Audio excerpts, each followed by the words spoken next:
You're going to love today's episode. We're going to talk about an interesting police stop. And as you hear about the story, you're going to learn about the law, about jurisdiction, about constitutional rights, rules of evidence, appeals, everything through this interesting case.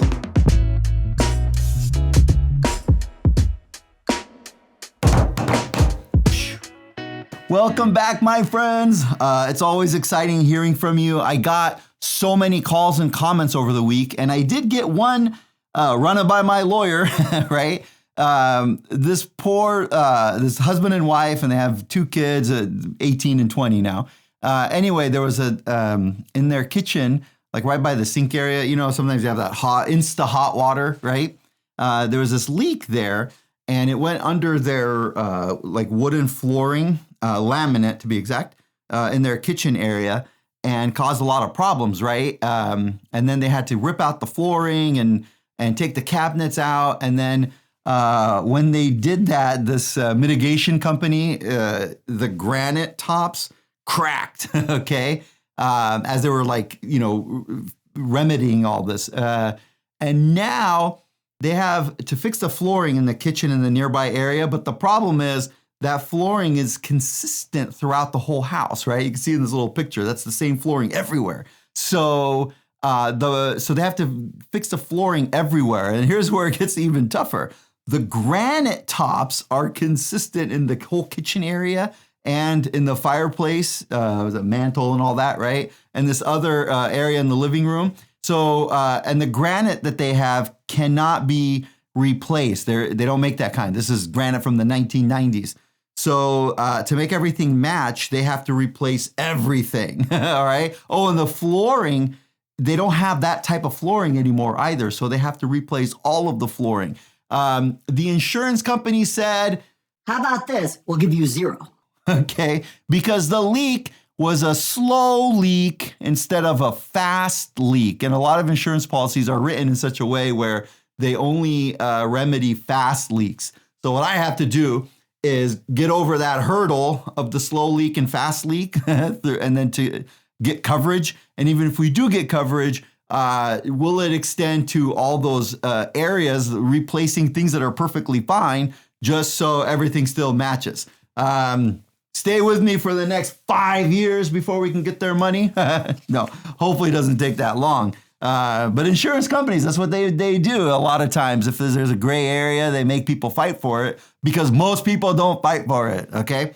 All right, so let's talk about our case today. So December 2020, and I'll show the video and I'll explain it. So for those of you that are listening instead of watching, what happens is this Army second lieutenant, Nazario, he gets pulled over, and the reason for getting pulled over is he didn't have license plates in the back. And why didn't he have license plates? Because he bought a brand new car. And in Virginia, you don't get license plates right away. So he had temporary license, and he had it up in the back of the car, but it was a bit tinted, so the police officer couldn't see him. So they pull him over because he was driving without a license plate, and it took him 1 mile to pull over because it was kind of a dark area. So it is the law that you're allowed, if you're, you know, getting siren, you're allowed to kind of go slow and reasonably stop at a well-lit place, right? And that's what he did. He stopped at a gas station. It was about less than a mile from when the police started following him. And right off the bat, now he's African-American and Latinx. Okay, we had a conversation here because I have read that some people don't like being called Latinx and some people don't like being called Latino. So I want to make sure I don't offend anyone, but it's, you know, so I'm doing my best here. Okay. So anyway, so he's half black, half Latino. And, you know, when he gets pulled over without any reason whatsoever, the police come with the firearms drawn, right? And as you can see here, so here's the police officers coming in with the firearms drawn, and he is in his military uniform, right? And they're telling him, get out of the car, right? Now, he doesn't want to get out of the car because he's afraid, he said, and what he does is he keeps his hands up. During this whole time, his hands are up, right? And as he's saying, okay, what is going on? Their response is, out of the car now. Get out of the car! Sir, just get out the car. Work with us and we'll talk to you. Get out the car. You received an order. Obey it. I'm honestly afraid to get out. Can I? Yeah, you should be. Get out. He's like, what's going on? Get out of the car. What's going on? Get out of the car. Right? Keep your hands up. Get out of the car. Which he later said, which one is it? Damn it. It was conflicting, right? If I keep my hands up, then I can't get out of the car. Right? Because I got to take off my seatbelt. I got to open the car door, this and that, right? So he did say that there's these conflicting messages that he was getting or demands. Okay. And it got really bad because he got pepper sprayed, as you could see here. And it was, it was painful and everything. He has a dog in the back, right? And then he was complaining that the dog then was barking extra loud or something because the pepper spray hit the dog too. And then he gets out of the car and then they, throw him to the ground and handcuff him and search him and search the car and all of this, all of that. Eventually, when they figure out what is going on, they're like, oh, there's a license plate. Cool. All righty then. There was even an issue here because at one point the guy said, Lieutenant Nazario said, I'm afraid. And the police officer said, and I quote, you should be, right? Oh my goodness. Okay. So, and then the other thing the police officer said, because he then, before he pepper sprayed and, he said, you're fixing to ride the lightning. Okay. And I had to look this up. Because it came in the case. That is a reference to a Metallica song, Ride the Lightning. Any Metallica fans there? Which means getting executed by the electric chair, right? Ride the lightning. So the police officer said this to him and so that was extra threatening, right? Because basically what the police officer said is, are you dying today? The police officer, when he was asked later in a deposition, what did you mean by that? He said, I just meant, I might use my stun gun, right? Okay. Now, the jury, okay, I'm going to fast forward, then I'm going to explain the detail of how we get there, okay? And it's going to be a lot of law and evidence and jurisdiction and appeals and everything, right? The jury ended up ruling that the police officer did assault him and that the police officer did do an illegal search, okay, and that it was unlawful how they operated. And then they awarded him $3,685 for all of that, okay? So it's going to be an interesting way how we get there. It is not, as simple as, here's the video and what's the deal, okay? So let's go now we go through the law and everything, right? The federal Fourth Amendment says the right of the people to be secure in their persons, houses, papers, and effects against unreasonable searches and seizures shall not be violated. Okay, so here, but upon probable cause, okay? So what that means is that there shouldn't be an illegal search and seizure unless there's some sort of probable cause. So if a police officer just sees a guy walking by, he can't just tackle him and search him, okay? But if he sees a guy running and there was just like a bank robbery and the guy running is, there's somebody running after him and he has like a bag, right, with a $dollar sign on it, maybe then he would have probable cause to search him, right? Do you see what I'm saying? So this is the first thing I'll talk about is this rule of evidence. That is a big kind of argument that you can make in front of the jury. The judge in this case ruled that there was probable cause, meaning that the judge said, he was pulled over. It took him a mile to pull over, and then when the cop said, get out of the car, and whether or not that's reasonable, he has to obey the cops. He didn't. And so they had probable cause to think that, he was Ted Kaczynski and he was going to blow the whole city up, right? It's a little extreme, but that's what the judge ruled. So the judge excluded any sort of argument that they violated his federal constitutional Fourth Amendment right. Okay. And that is a big deal, right? And I've said it in a lot of other episodes. The law, a lot of times these procedural things will dictate what happens. Okay. And obviously that was a big procedural issue that the plaintiff lost. Okay. And now speaking of the judge, and all of this, the jury doesn't even hear it, meaning that they don't hear that they should, have discretion to that. The judge just excluded that evidence without the jury hearing it. The judge is a federal judge. So as always, we got to talk about jurisdiction. How do we get there? Okay. This case that was filed in the federal court in Virginia. Now, the plaintiffs, it's a little,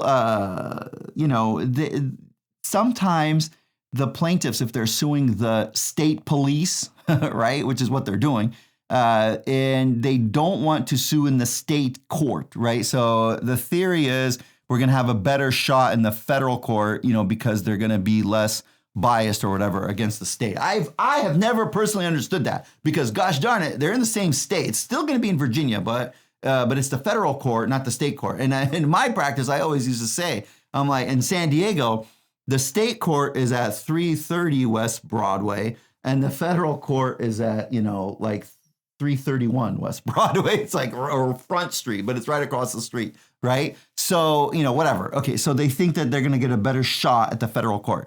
Now, they have to have jurisdiction in the federal court. They have to have personal jurisdiction and subject matter jurisdiction. Personal jurisdiction, the cops are located in that state, so they have personal jurisdiction. Subject matter jurisdiction is they're alleging violations of the federal constitution. So that's what's called a federal question. So we have jurisdiction in the federal court, and they opted to go to the federal court. They could have gone to the Virginia state court. And if they did go to the Virginia state court, the police officers would not have been able to remove it to the federal court. So the plaintiffs have that, they have the choice of venue, so to speak, they call it.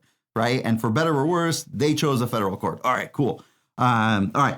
Now, and that's what the federal judge ruled in that manner. OK, the next order of business here is that phrase, are you fixing to ride the lightning? That was admissible, meaning that the jury did hear all that. OK, and that is obviously, a big deal. Right. Because, this was fought over whether or not they could hear it, whether or not people could say what that is and what the meaning of that is. All right. The next one that there was a fight over is the police officers had experts. And now what that means is this. The police officers who got sued, they have experts that will say, that this was reasonable, that because the guy was not getting out of the car, that the police officers, it's reasonable for them to suspect that he's, whatever. It's funny. He's allowed to have firearms because it's a constitutional right in Virginia. Okay. So, but the fact that he's not getting out of the car, this expert that one of the police officers retained said it's fine. That is, we teach police officers that is questionable if you tell someone get out of the car and they don't. If someone's not obeying anything for whatever reason, you have to suspect that he's, dangerous and about to kill someone or kill you. Okay. Now here's the next order of business in this, they call it a motion in limine. All right. Now what that means is this kind of, do we allow this evidence or not? The plaintiff, Lieutenant Nazario, he wanted to exclude testimony of this so-called expert, Brandon Tatum. Okay. There is juries love experts. All right. And one of the biggest costs in these trials is experts, because if the jury sees this, they're going to say, okay, well, that's pretty freaking crazy what the police officers did. Right. And then the police officers are going to say, well, that was reasonable what we did and blah, blah, blah. Now, if there's an expert in the field that then comes in and says, based on my 55 years in the police force, and I was the chief of police for, the city of New York, and, blah, blah, blah, freaking Superman reported to me, whatever, right? And then at that point, the jury's going to love that expert. They're going to listen to that expert. And then the expert says, these police officers acted reasonably. They kept telling him to get out of the car and he wouldn't. So they were reasonable, right? So there's always a big fight over who the experts are, if they're allowed to talk to the jury or, present testimony to the jury, and what testimony they're allowed to present and all this, right? So this particular guy, the plaintiff, Lieutenant Nazario, made an argument to the federal judge to exclude this particular expert. And the reasoning there was that this expert only worked at the Tucson Police Department for 5 years. All right, so that was it. That was his only experience. And then after that, he became kind of a news, like he would go on news channels, or he would start a YouTube channel. And God, thankfully he didn't start a podcast, then he'd really, really freaking have no credibility, right? So anyhow, so he became like a newscaster, so to speak, okay? And a pundit, as they call it. I love that word, pundit. I can never tell. Is that a derogatory term? Call someone, yeah, you're just a pundit. Okay.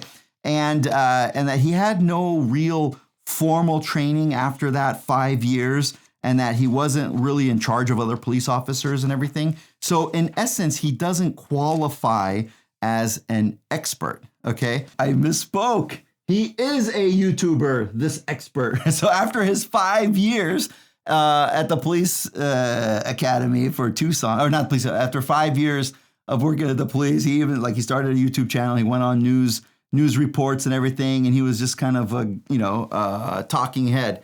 So I just don't understand how he qualified as an expert, but the federal judge says he's an expert and he was qualified, and so be it. What was that line in My Cousin Vinny?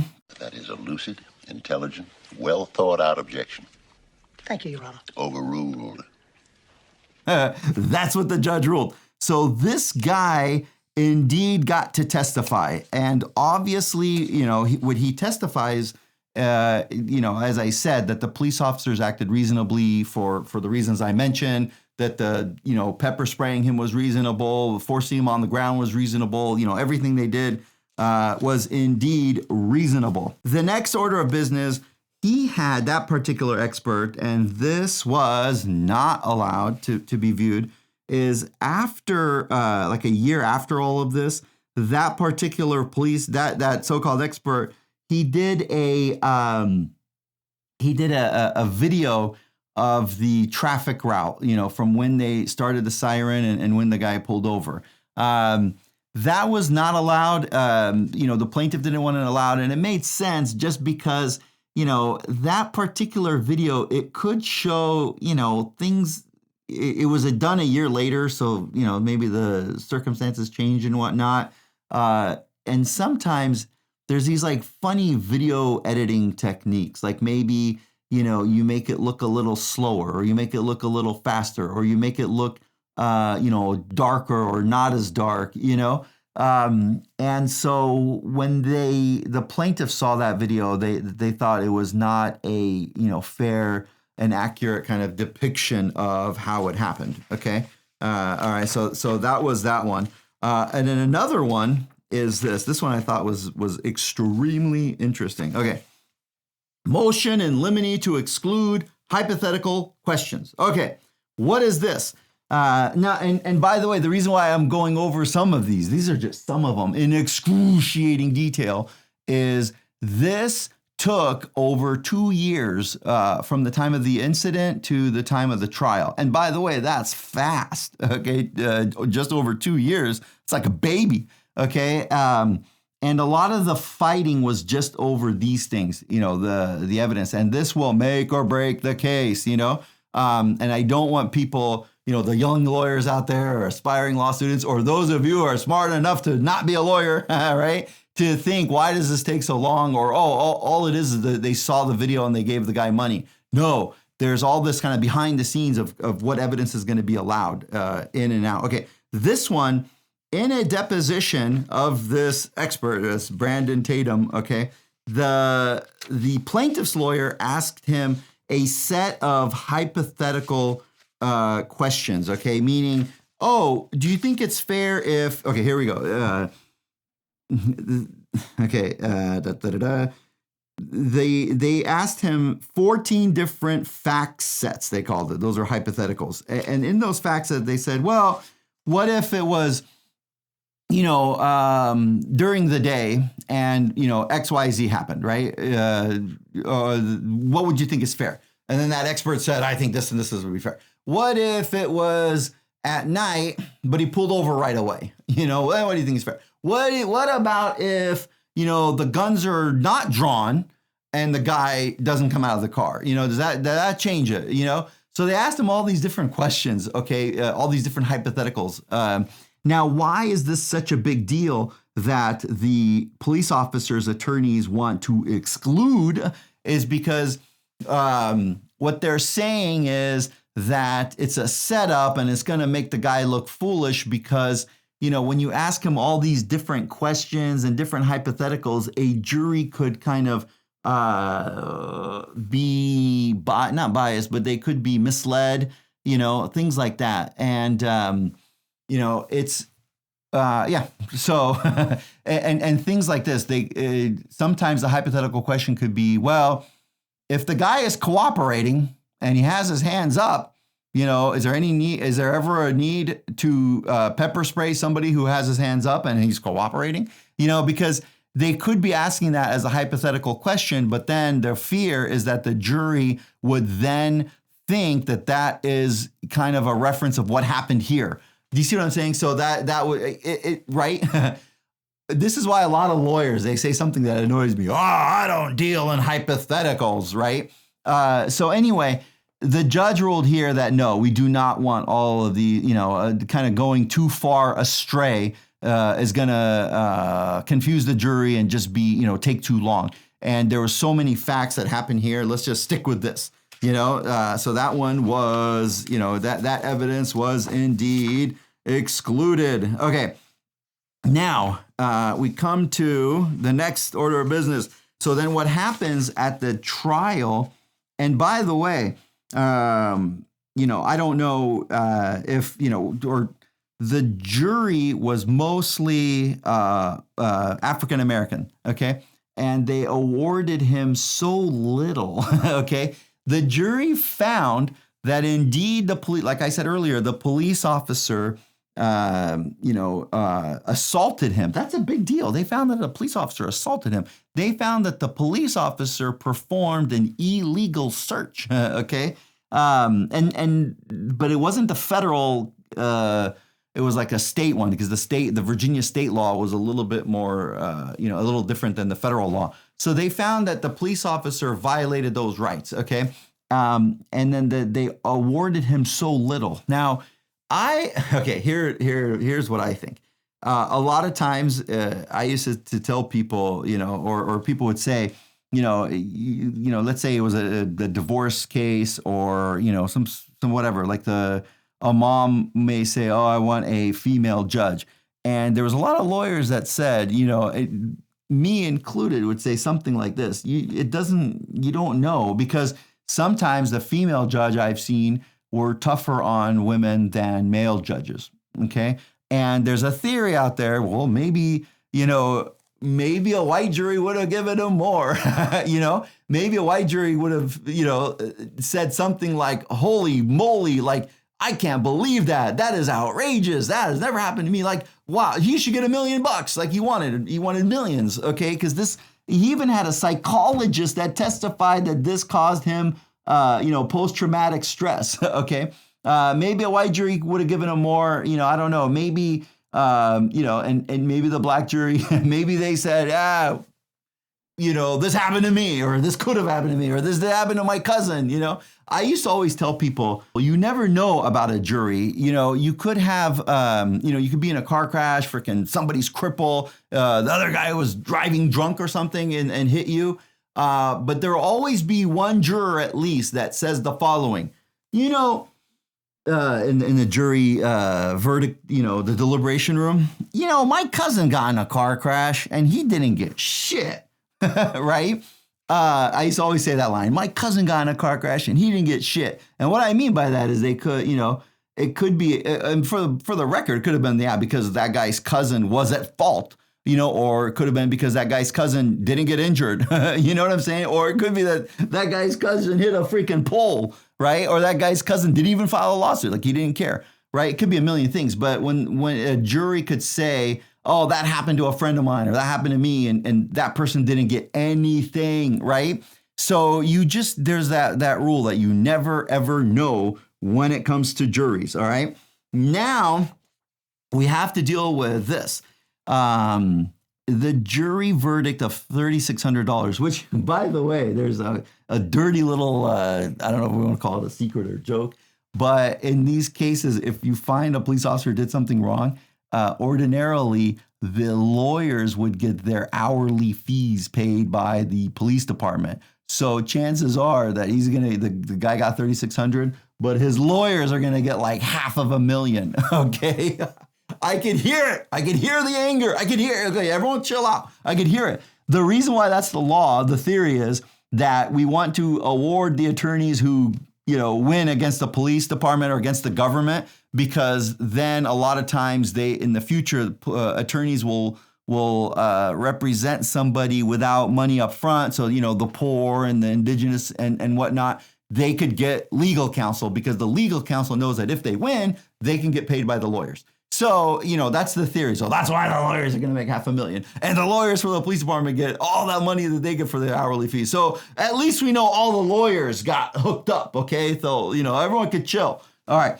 So now if this happened, and let's say I was this guy's lawyer, the lawyer for the plaintiffs, they have to consider the appeal, okay? Now the appellate rule is this, so they would go to that circuit court of appeal. So it's a higher level than the federal trial court. Now the theories on appeal, which is either this case will get appealed or the parties will settle and they'll take into account what would happen on appeal. Because sometimes there could be a low verdict, but then to settle the case and waive the right to appeal, there'll be some sort of settlement. So even a settlement after the freaking trial happens a lot because there's still the appellate. Like the case is not over. Nothing is over!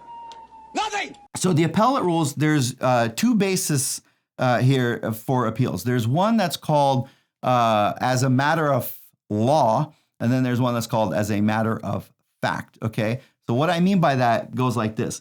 The matter of law is that the appellate court can review and adjudicate if the trial judge made all the proper legal rulings, meaning did the trial judge properly exclude certain pieces of evidence? Because what happens is if the trial court judge, let's say the trial court judge excludes an important piece of evidence. Oh, by the way, one of the police officers got fired. The reason why because he violated, police department rules. The reason why I didn't mention that earlier, because it wasn't even admissible evidence.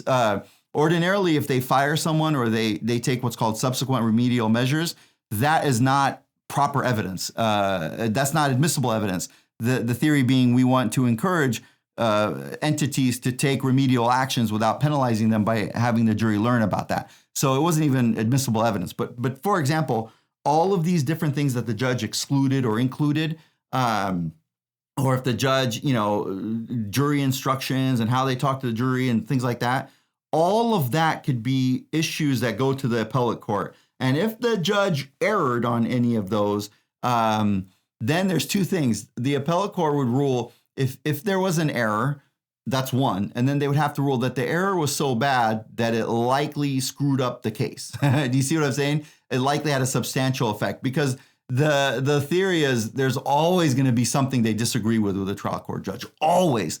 So, the saying is that you're entitled to a fair trial, not a perfect trial. So if there's some errors, you have to convince the appellate court that the trial court judge made some errors, and then you have to convince the appellate court that they were big enough to change it.